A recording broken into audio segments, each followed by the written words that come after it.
So may mga Kamayantech, may tuturo ako sa inyong secret setting dito sa Messenger na baka hindi nyo pa alam or hindi nyo pa nasusubukan. So itong settings na to or features na to is talagang napakabangis kasi nga isang click mo lang automatic masisave lahat ng mga photos na sinend sa'yo.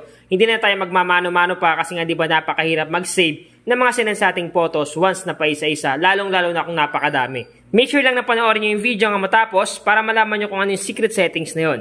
So una natin gagawin, kailangan muna natin i-update yung ating Messenger application in case man na hindi pa updated. So para ma-update yan, pumunta lang kayo sa Play Store.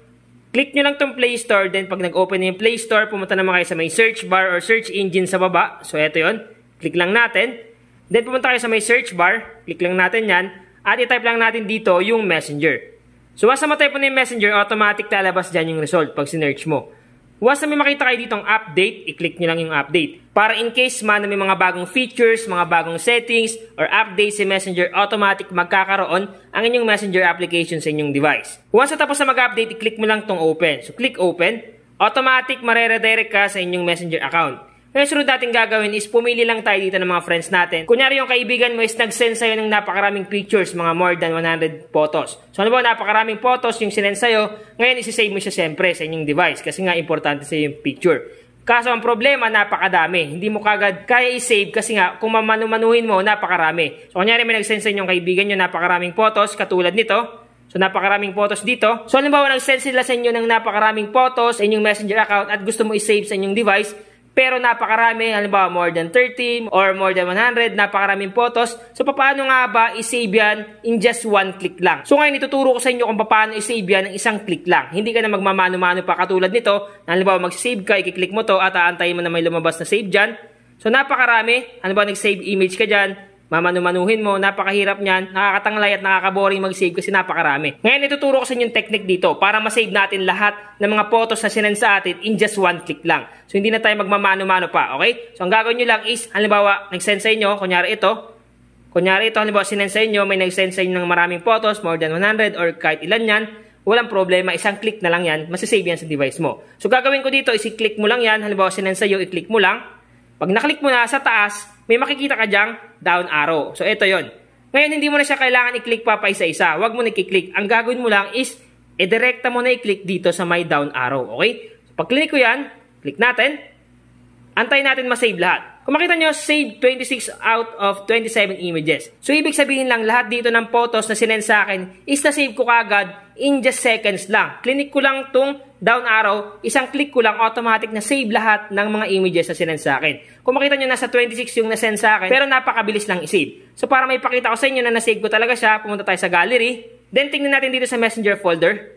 So, kung makita nyo, lahat ng mga sinend sa akin na mga pictures dito is na-save ko agad in just seconds lang. So, yun lang yung gagawin nyo. Once na may nag-send sa inyo, i-click nyo lang yan, yung photos na yan, at wag mo na i-click dito kasi pag click mo yan, automatic magmamano-mano ka dyan. Magsiswipe ka pa at pipinitin mo pa tong down arrow sa taas. E paano kung sobra 100 yan, mahihirapan ka talaga. Mangangala yung kamay mo. At kakaswipe mo pa lang, kotang-kota ka na sa tanglay dito. Ngayon, isi-save mo pa siya. So, napakahirap at napaka-hassle mag-save ng napakaraming photos na sinend sa'yo. Kaya ang gagawin mo, wag mo na i-click yung photos. Halimbawa, nakita mo dito sa may message mo na nag-send siya ng napakaraming pictures at gusto mo i-save sa device mo. Ang gagawin mo lang, isi-click mo lang yan.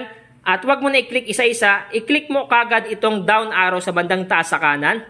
Once sa click mo yan, automatic masisave lahat ng mga images dito sa ating device. By the way mga Kamayantech, i-update ko lang kayo regarding sa pagtitrade ko dito sa expert option kasi nga ginagamit ko dito yung parabolic SAR strategy. So kung makita nyo down siya, ngayon tingnan natin mag-sell dito kasi nga lumabas na yung tatlong dot.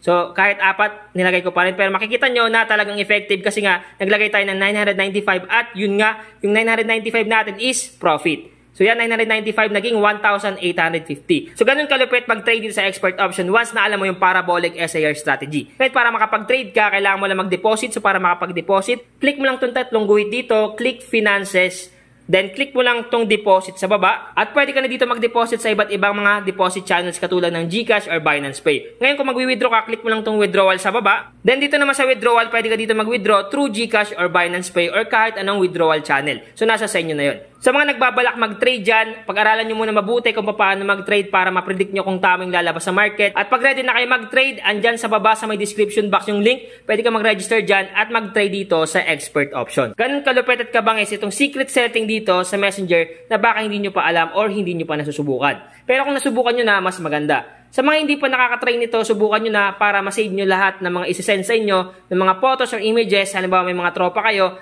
at may mga photos na importante na sinend sa inyo at gusto nyo i-save sa inyong device.